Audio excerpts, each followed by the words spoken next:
Welcome, everyone. So good to be together again. This is the second session of Ethics of Our Fighters, the development of Jewish military ethics with Rabbi Shlomo Brody. With that, I'll turn this to you, Rabbi Brody. Okay, great. So it's great to be back with everyone today. Last time we had a sort of a lengthy discussion about important moment with regard to development of Jewish military ethics. And one of the classic questions that was raised was, this is all nice and dandy, that you have all these values. And you may recall I try to develop a multi-value framework. But a lot of people say is, look at the Bible, open the Tanakh, and you'll see a pretty clear message about how to fight war. And it ain't pretty, and it's quite bloody. And that being the case, you wonder, all right, well, maybe that's what military ethics is in Jewish thought. Or alternatively, you might just say, we don't got much of a military ethic. And this issue, of course, haunts us a lot, throughout our discourse, and it comes up a lot of times, but particularly around Purim time, we start to think about it, in part because of the mitzvah of Zecher Amalek, of remembering what Amalek did, and the mitzvah of Machiat Amalek, of wiping out Amalek, in part because of the story of the Megillah, which certainly includes quite a bloody end. And in general, right, there are many types of questions that people have with regard to the biblical legacy on this topic. And so I want to try to show you a little bit of some discourse and discussions that really happened in the 1920s. In the 1920s, the movement of international law, which, hasn't necessarily proven itself to be a great system of actually preventing mass atrocities and actually prosecuting those who persecute people. But at least in theory, it's an interesting idea. And of course, part of the idea behind international law was the idea that we could create some form of ethical common ground. The most fundamental principle of which is we don't target civilians. We don't purposely target non-combatants. We're not looking to kill those who aren't fighting.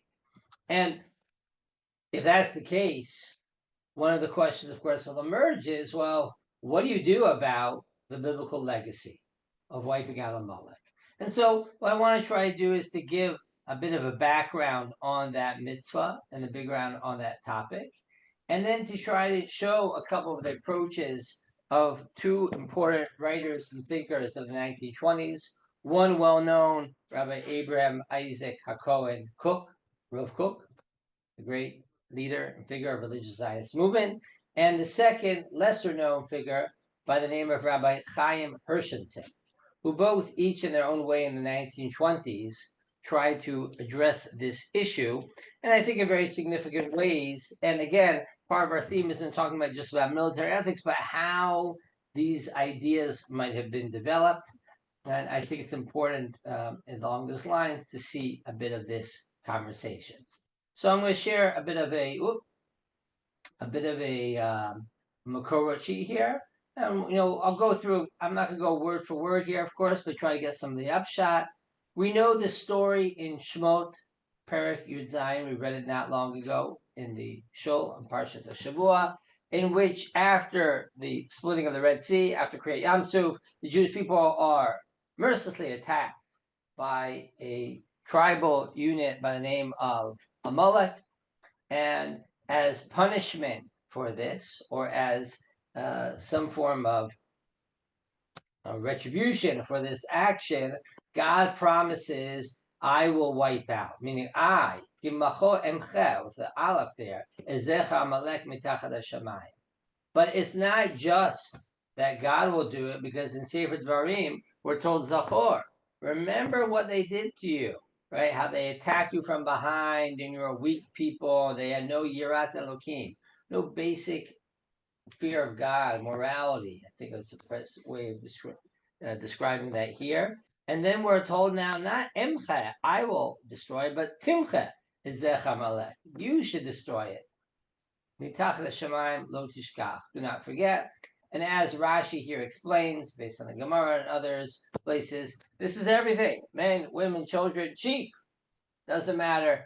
You got to destroy them all. And indeed, we are told in the book of Shmuel Aleph how Shaul HaMelech is largely successful, but fails to complete the job and doesn't wipe out the king and some of their sheep, for which is one of the reasons he loses his kingship.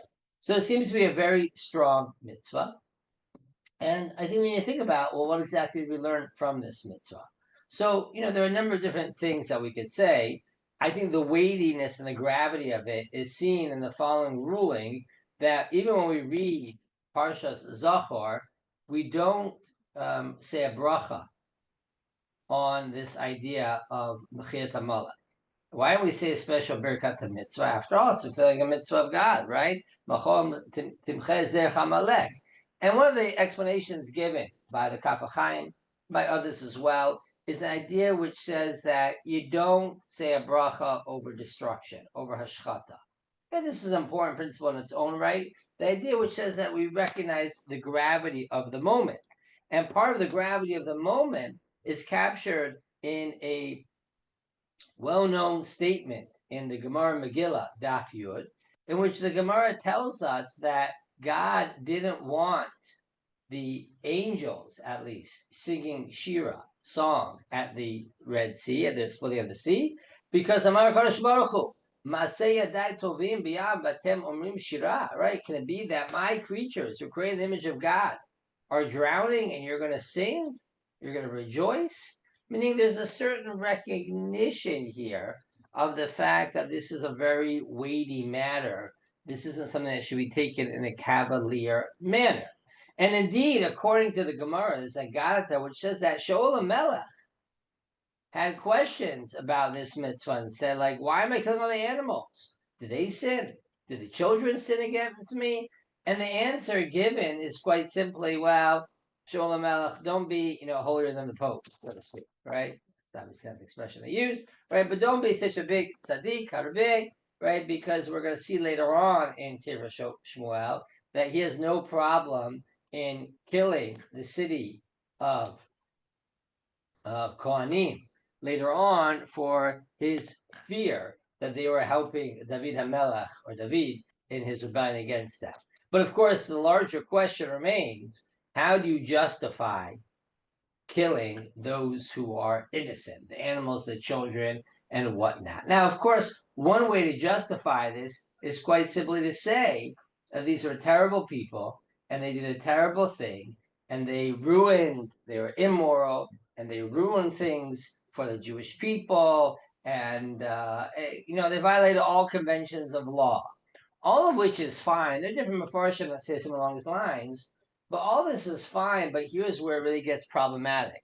It's one thing to say that you're going to wipe out those who committed this sin, but why are you punishing the descendants of Amalek? Because after all, the mitzvah of wiping out Amalek relates not just to that generation of sinners, but to all generations. And part of the problem here is we have a principle taught in Sefer Yechezkel, in which we're taught, right, that we should not punish people for the sins of their fathers or their sons.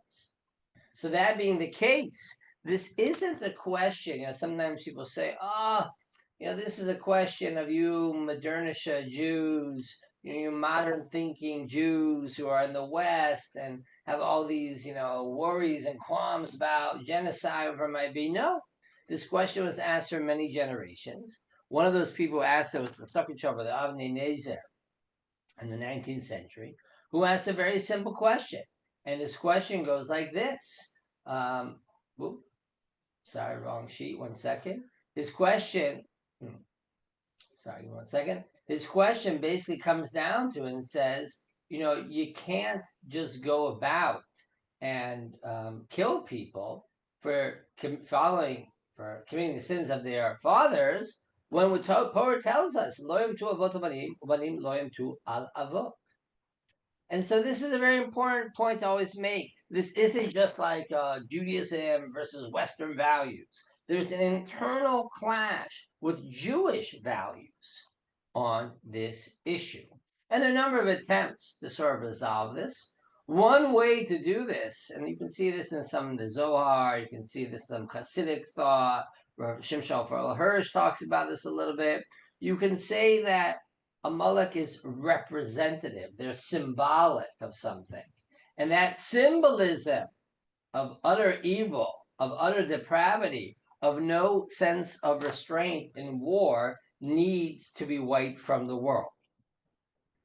And that's a very, I think, powerful message. I actually happen to think it's quite relevant in many ways, meaning this idea that we should continuously stress for ourselves today, which is unfortunately something that many ways has been lost in the West, that there is such a thing as evil. Not, their culture, it's their values. No, evil. This is wrong. That needs to be rid from the world. That's a very important symbolic message, as it were, from this mitzvah. But because it's a mitzvah usually aren't just symbolic, right? Mitzvah usually much more than being symbolic. And that being the case, one of the things we need to ask is, okay, well, how does this mitzvah, in terms of halacha, play itself out? Because you could take the approach of saying that this is all symbolic, but at the end of the day, there are three different mitzvot that seem to be very concrete about wiping out this nation. What do you do about it? Okay? And so I want to show a couple of different approaches on this issue. Approach number one, I'll call this a technical or legalistic resolution to the problem that finds in one form or another a way to say these mitzvot just don't apply in our era. For various reasons, they're not really relevant for our time period. And you can see an approach like this. For example, in the writings of the Hagot Maimoniot or the Rabbis, commentators of the Mishnah Torah, the Rambam's Mishnah Torah, who more or less say these mitzvot only apply in the Messianic era. Okay, in other words, it's true that this mitzvah exists, but the mitzvah is limited to the Messianic era, and we're nowhere near the Messianic era. And that being the case, it's just about as relevant as bringing korbanot sacrifices on the Temple Mount. Not relevant to our times. That's one approach, which of course just sort of kicks the can down the road, but okay, at least it doesn't makes it dormant or irrelevant for our time period. A second approach, which seems to be adopted by many commentators, goes to the following question. It's based on a Mishnah in Yadayim, which talks about the fact that we have principles that some ethnicities, like the Ammonites, aren't able to convert into Judaism. So what do you do if someone says, well, I come from the Ammonite people and I want to convert in? And one of the answers that's given already in Tannaitic times, talking about 2nd century CE, is we don't know who the nations of yesteryear are or were. Meaning we have no way of knowing who these people are. And so the fact that someone claims, oh, I'm an Ammonite, or I'm an Amalekite, or whatever it might be, is irrelevant. Because we say that Sancheriv came, he destroyed Eretz Yisrael, he mixed up all the nations, and that being the case, this law just isn't relevant. Now, in many ways, this helps a lot because it more or less tells us it just doesn't exist anymore. It just doesn't exist. This mitzvah, in theory, exists, the part of Tayag, but in practice, it just can't exist anymore. Okay? Now, I think that's a very important message because there is a different approach in which you could say that, well, maybe the specific nations of Amalek or whatever it might be don't exist, but others can adopt those characteristics, and therefore, once they adopt those characteristics, they take on the same halachic status as the Amalekites. And this idea, existed elsewhere, but was really promoted amongst the Soloveitchik family from Brisk.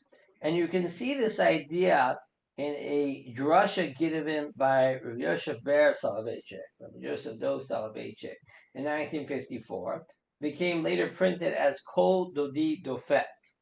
And there, Rav Soloveitchik asserts that, sorry for the typing error here, must have copied it wrong, but Rav Soloveitchik asserts when a people emblazons on his banner, come and cut us off from being a nation, it becomes thereby a mullet.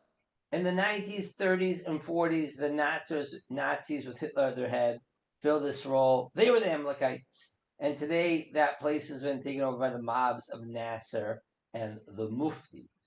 And it's very interesting that he, in a footnote there, he doubles down on this and says that this applies to any nation that conspires to wipe out Knesset Yisrael. At least he brings us down in the name of his father. Now, this idea is not a really good idea. It is not a good idea to invoke a mullah. And I think for a lot of reasons, not a good idea. A, because it would lead to all sorts of restraint. But B, where does he get this idea from? That someone can somehow become a mullah and become transformed into that. And there are a lot of cases to showing why that's not true. But one of the things I want to note is that Rav Rabinovich, the great Rosh Yeshiva from Male Adumim, several years ago, when he wrote his commentary to the Mishnah Torah, he's since passed away, but he quoted Rav Tzvi Yehuda Kook. Rav Tzvi Yehuda Kook was the leader of the religious Zionist movement, in many ways the spiritual God, in certain ways, religious Zionist movement, and certainly the spiritual godfather of the settler movement, of Gush Emunim. And Rav Tzvi Yehuda told Rav Rabinovich, this is a terrible idea that Rabbi Soloveitchik has. There's no such thing as a mullah today. You can't become a mullah. It doesn't work that way. It just doesn't work. You can't become a mullah. A mullah is and was a specific nation that doesn't exist anymore. The irony, of course, being that Rav Soloveitchik was known as a geopolitical leftist in favor of land for peace negotiations. Rav Tzvi Yehuda Kook, very much against that. But yet, on this specific issue, it's interesting to note that the Rav seems to have taken a more generic approach in saying this isn't genetic to the point where it can be anyone. And Rav Tzvi Yehuda was very insistent, no, we don't have a mullah today. What is lesser known, and it's important to know, is that Rav Soloveitchik himself clarified on this issue that he only had in mind cases of unrepentant children who have not, of a malek, who have taken on, right, the positions of their forebears or their forefathers. But someone who didn't do that, it doesn't have the din of a malek. And so in an interview with his student, Rabbi Stanley Boylan, published in the book, Theological and Halachic Reflections on the Holocaust, the Rav clarified the status of a malak would not, according to the Rav, create halachic obligations regarding innocent offspring and spouses, because Maimonides clearly limits actions against the malak to unrepentant elements who have refused to make peace with Israel. This is very interesting. And the Rambam, he seems to be correct. I won't get into all the details now, but the Rambam seems to say that anyone who becomes a Choser B'Tshuva, or even a Amalekite, can convert or take on the Shiva Mitzvahs B'nei Noach and no longer have the din of a Malak. So Rav Soloveitchik says that that's the case, that anyone who is a part of an enemy people, but they don't have the din of a Malak because those people didn't take on those attributes. So Miriam asked a question. Miriam wants to ask, Why is it a terrible idea? It seems like he's agreeing with you that there is a power and obligation to name evil for what it is. So, Miriam, I totally agree with you. There's an important idea to name, evil for what it is. The question isn't whether you want to name evil for what it is. The question is whether you want to fight them the way we fought Amalek in the past. Meaning, it's important to say that there's an evil to be eliminated from the world. Does that mean you should get rid of, kill off all of their kindergarten children and all of the dogs in the area as well? That, I think, is a dangerous idea. But if we had a world in which, we could invoke the idea of a mullah, but not be concerned with people indiscriminately killing, that would be good. But unfortunately, as soon as you start mentioning the word Amalek, has all sorts of connotations to people, which I think are dangerous. And I think that's not just me who says that. That's exactly right. Tzvi Yehuda was very nervous about this idea. And, it's even, you see this idea as well in certain midrashim. So let me show you a certain midrash, which teaches us and shows us that Chazal themselves were concerned with the potential implications of these mitzvot. So the Medrash Tanchuma teaches us that the Torah are the ways of peace. And he brings down a story between Moshe Rabbeinu and God. Moshe was told, destroy a city. And Moshe says, I can't destroy a city. I'm going to kill everyone indiscriminately, those who sinned and not sinned. And God says back to Moshe, you're right. Offer peace first. Offer them surrender first. We don't want to get to a point in which you have to kill those who don't deserve to be killed. So you see that the Medrash itself shares this value of saying that we're not looking to purposely kill Misha Lochata, person who has not sinned. So I think that this is a very important idea in terms of developing, right, ethos of how to deal with this issue. And that being the case, the question becomes, okay, well, what do you do with this mitzvot, and how do you think about this when it comes to Jewish military ethics? Because here's the thing.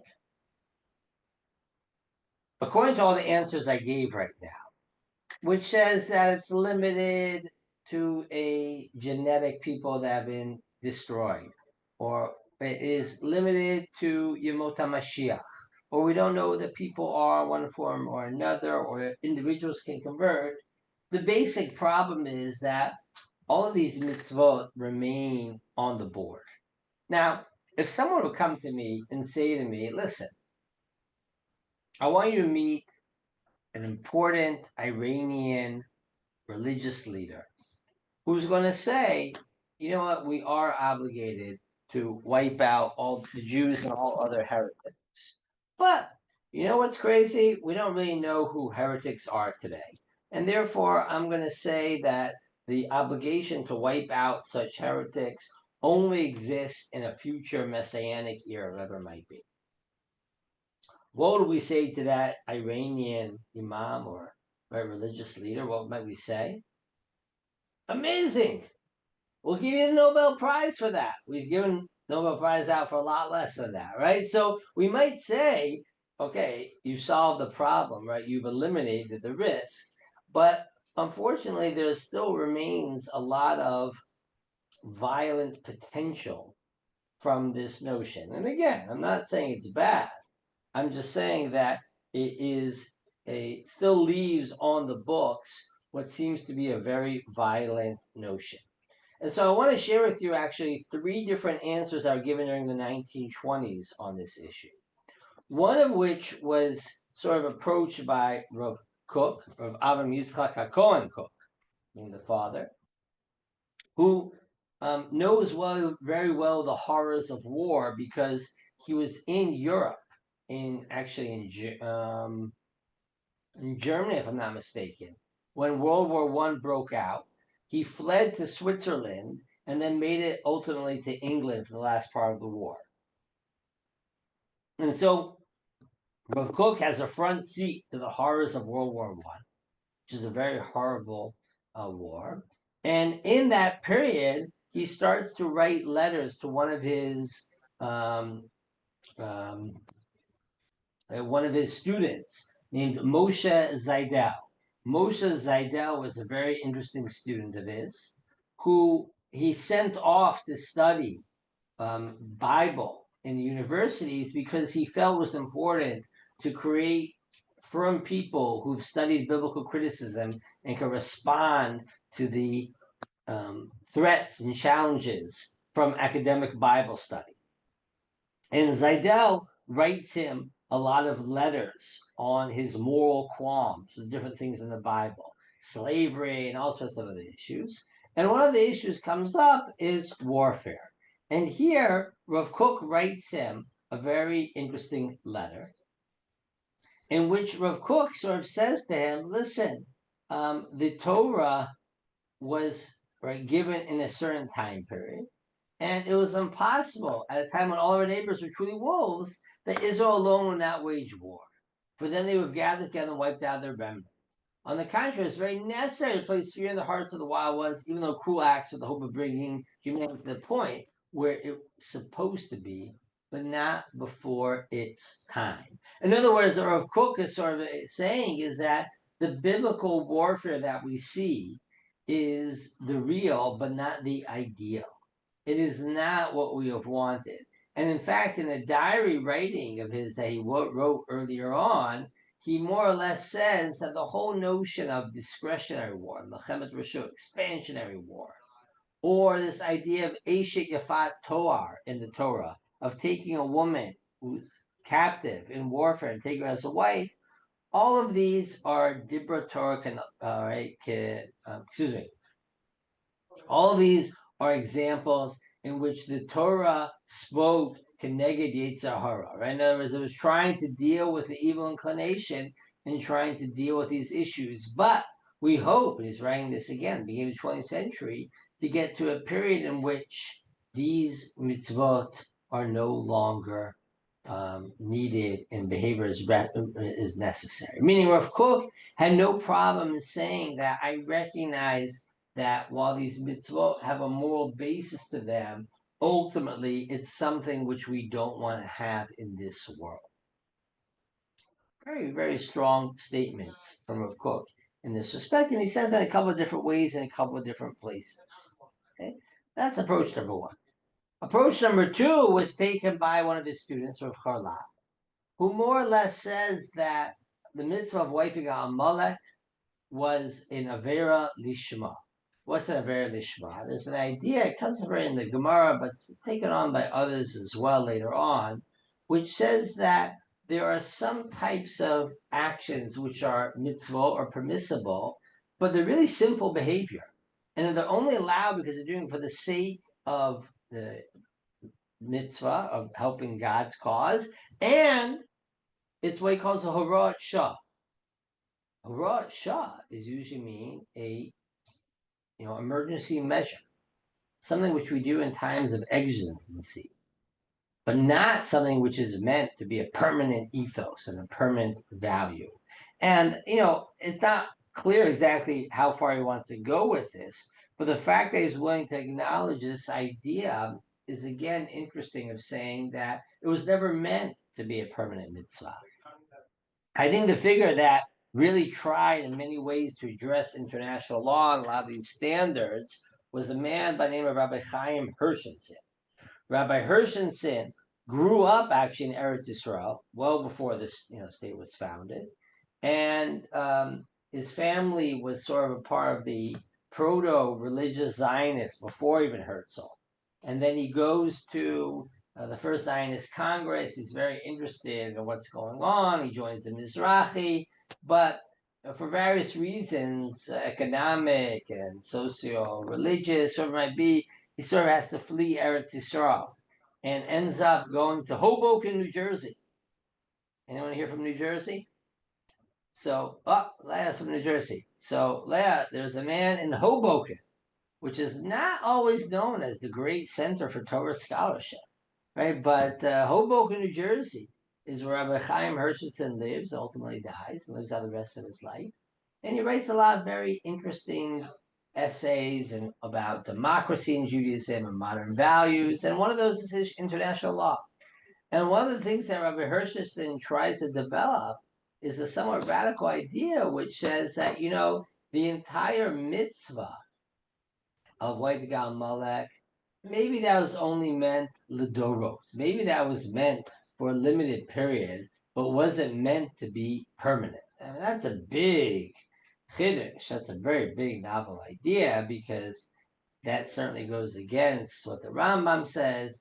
But then he goes on to say that, certainly, of course, these nations have been lost. And in general, part of the premise of his thesis is that mitzvot, which are seen by civilized countries today to be totally irrational, non-civilized, aren't meant to be forever. And actually, Rav Kook and him have some correspondence with him about this, because one of the areas in which Rav Hirschstein applies this to is the idea of korbanot, of sacrifices in a future temple, where he more or less says those won't exist. And Rav Kook's very angry at him for saying that, like, you've been too overly influenced by the West. And Rav Hirschstein's response is basically, Rav Kook, you're right. You have to be careful about not being overly influenced by the West. But at the end of the day, civilization is not going to take steps back with regard to this, and animal sacrifices just simply aren't going to return. Anyway, a very interesting message from him. I won't get into all the controversy over his writings, but here's the point. You have a period in which Jews are being confronted by a lot of trends in international law, in international diplomacy, in which the idea of expansionary warfare, of conquering other people's territories, in which the idea of indiscriminate behavior are being shunned as uncivilized and immoral. And it's not surprising, therefore, that precisely in this era, you see figures like Rav Kook or Farlap or Hirschstein, who are trying to grapple with this legacy and are trying to say, either through technical answers or through much broader claims, the mitzvah of Amalek doesn't just not apply anymore. The whole ethos doesn't apply anymore. And that being the case, that's not a part of Jewish military ethics. And indeed, one of the theses of my book, of Ethics of Our Fighters, is to make that claim that, we don't have to be concerned with that today anymore. That's not a part of our ethos. A lot of people have said back to me, well, how can you say that? Isn't that part of the Torah story? And my answer to them is yes, but look at the Masorah. The Masorah has made clear over the following generations that we don't see this as being a matter of obligation. We don't see this as being a relevant mitzvah for our time. And in that respect, I think it opens the door for Jewish military ethics. Because if you don't say that, well, it's very hard to say you have Jewish military ethics when you're allowed to kill, serve, mercilessly and indiscriminately. I see Miriam has a follow-up question here.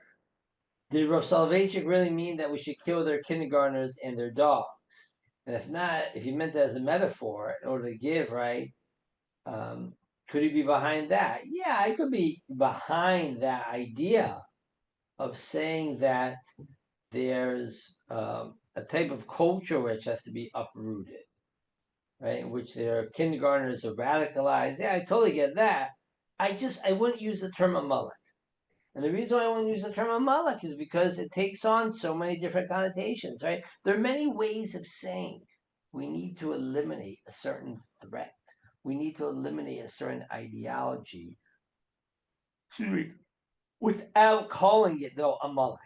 And that's my point, Miriam, which is why I don't like that connotation, because I think a lot of people, and we see this, there's even a book called Reckless Rights by a scholar by the name of Elliot, something Horowitz. I'm blanking on his first name. I'll something out. Come back to me.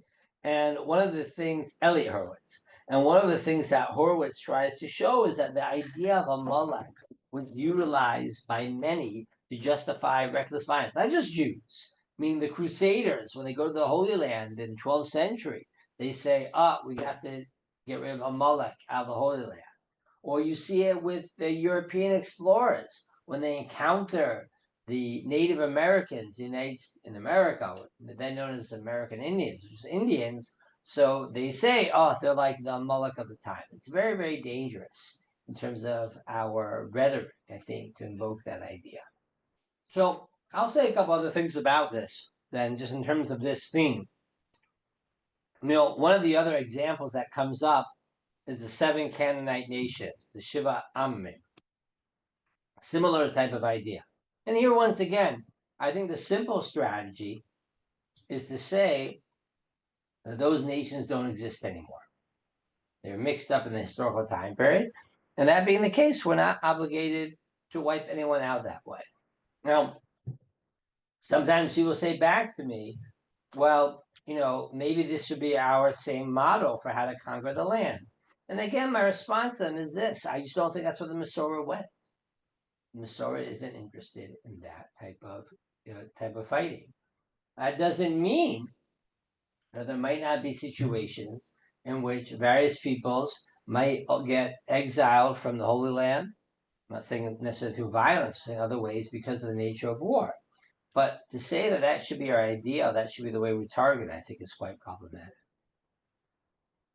Obviously, in the background, I'm talking about, of course, our current situation. And it was interesting that when the ICC, which is a horrible institution of international law, important international law. So when South Africa tried to put Netanyahu up for an indictment. So one of the things they did is they cited him as invoking a Molech at the beginning of the war. And again, you saw this as well with the reaction of some Israeli MKs after Shiri Bibas's originally. The body, the Aron, the casket was returned, wasn't her body. It's horrible, horrible, horrible people. You can be very, very bad, horrible, horrible people. You can think people need to be eliminated, be killed, taken out of power, whatever it might be. I just don't think we necessarily benefit that much from invoking the concept of a Moloch in that context. But in any case, I think that the 1920s in this respect was a very, very significant. And if we go back to what we said last week, when the 30s, when the whole issue of reprisals comes up. So even someone like Rabbi Maimon, who's sympathetic to the meanings of the Etzel at the time, says very explicitly, I'm not invoking a Moloch. I'm not invoking Shiva Amim. Those nations don't exist. I think he was smart to make that move precisely because he didn't want this to become an unrestrained bloodbath.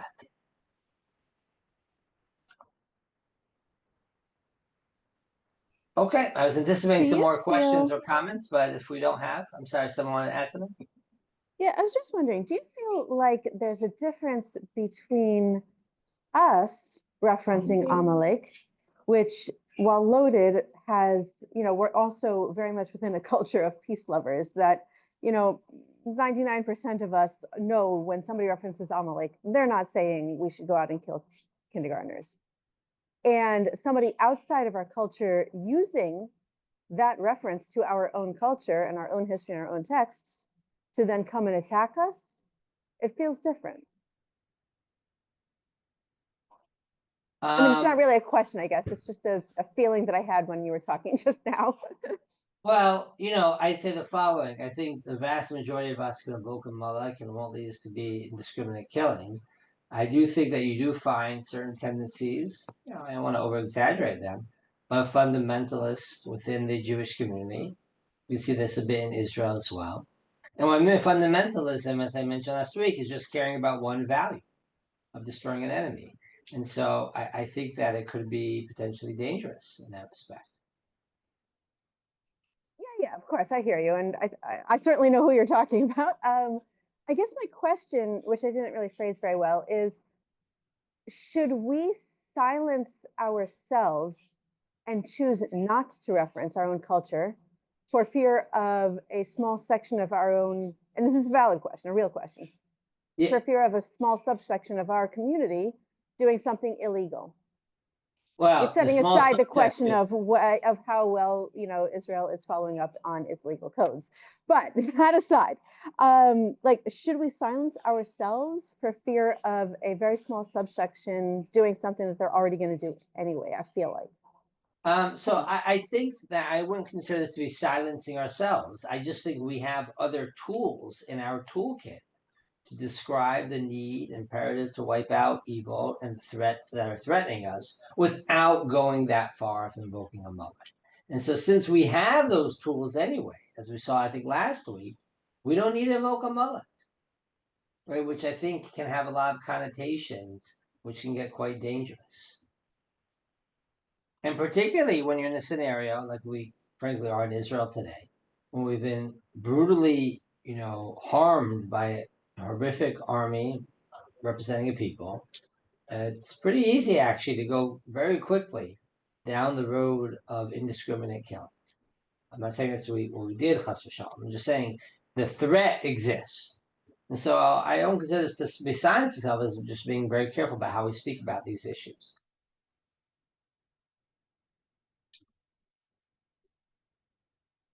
Okay, I guess we'll pull it in now for today, if that's the case. And please God, we'll pick up next week with another interesting story in the development of Jewish military ethics. I'm sorry, I just have one question. Of So, course. is there any, I guess it just seems that this whole issue of a malik is still kind of up in the air. Like there are different halachic interpretations, and but it just still bothers me. Like that there is a concept of just killing indiscriminately in the Torah, and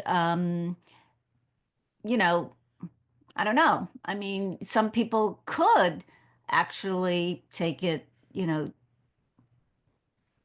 So I don't know. Is there any one halachic interpretation that sort of like ties it up in a nice little ribbon and puts it away?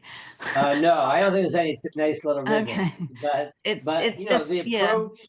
I understand your point, and that's I precisely what mean, we're trying to especially in this get. climate with what's going on now, and you have like monsters. These aren't like, terrorisms aren't, they don't conform to any uh,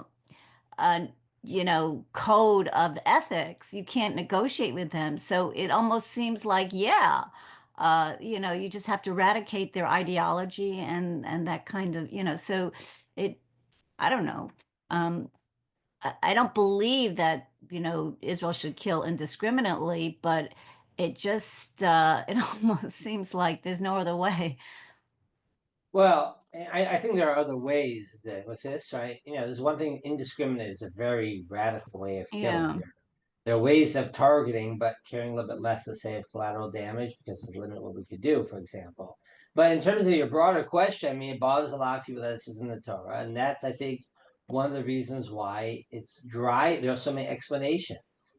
Now, some of these explanations aren't necessarily satisfactory, but you understand that they were trying to rationalize and explain why this is moral. It was very important for them to explain why this is ethical, not just a matter of divine fiat. Okay, so that's one point I think it's important to know. But the approaches that Rav Kook or Rav Harlap or Rav Hirschenson took, in many ways, sort of contextualize the mitzvah of the Torah and say, well, it wasn't meant for our time. Yeah. Now, that raises other issues, though, because once you start saying some Yeah. mitzvah aren't for a certain time, well, then what other mitzvah aren't for a time, right? Maybe Shabbos or circumcision, whatever it might be, right? So you open up a real can of worms with that type of approach. But you're right, Leah, that addresses the challenge in a much better manner. It's complicated, yeah. Definitely complicated. Yeah, and I think the thing, I don't know, which I learned from, like you're saying, is that they, the other side, the Hamas is killing indiscriminately, but we hold ourselves to a higher standard, and are ethical. But yeah, Well, it's complicated. right, but that's a much broader issue of what's known as reciprocity. And the issue of reciprocity, maybe we'll discuss that next week as it comes up, is do we really think that we have to hold ourselves to a higher standard? Or do we just feel like we show ourselves up to what we think is the right standard? And it's not necessarily a higher standard, it's just like we think everyone should have this standard. And maybe we'll talk about that a little bit next week with regard to kibbutz. I haven't decided yet which incident to talk about. Maybe they'll come up as well. To what extent are we obligated, or would we be obligated, or are we obligated to not attack the children of the enemy who are being deliberately placed to be victims of our attempts to bring back our hostages or whatever? Right. Yeah, it's a great This question. is, I So mean, you know, this is to me a very central issue in this particular war that's going on. You can't say, oh, well, that was the other times. This is the times we are living through. Right. So my own approach on this, as I try to develop in the book, is to say we still have to care about not trying to kill innocents, non-combatants. But when push comes to shove, we do need to make sure that we eliminate this threat. And those who hide amongst their own people, which is a war crime, by the way. Right? In other words, you're not allowed to place yourself around your people and use them as human shields. Bear moral responsibility for the collateral damage deaths of those people. And if we let the other side utilize international law or our sentiments as a shield against us doing what's needed to eliminate that threat, we're never going to be able to eliminate that threat, and they're going to keep on doing it. I think that's what we're seeing right now. Yes. To be frank with you, we've allowed, and you saw us with a lot of Western criticism of Israel in the beginning of this war. How many children are you going to kill? Well, those children are being killed because of who's fighting on their behalf and how they're fighting. And if the world will understand that, then we'd have a lot less warfare like this. The same reason that, we're allowing, I'm not saying this is wrong, but all these swaps, releasing hostage, prisoners in order to get back our hostages, are just going to encourage more kidnappings. Because otherwise, in a certain sense, if we don't do something to protect our children or people, or any people, let's say, from being used as human shields, it would be the end of us. Right.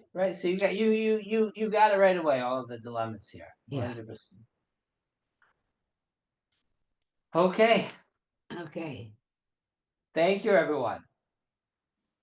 Okay, thank you, Rabbi Brody, and thank you, everyone who joined us today and always joined us. It's so nice to always learn together here at Drisha. Thank you for being part of our learning community. We do have one more class for this session. I believe it will be the last class next week, so we'll be together then. And just as a reminder that we have many classes happening right now at Spring's Month, so if you go to drisha.org, you can sign up for classes and get more information. And I'm looking forward to seeing you again, and lehitraot for now.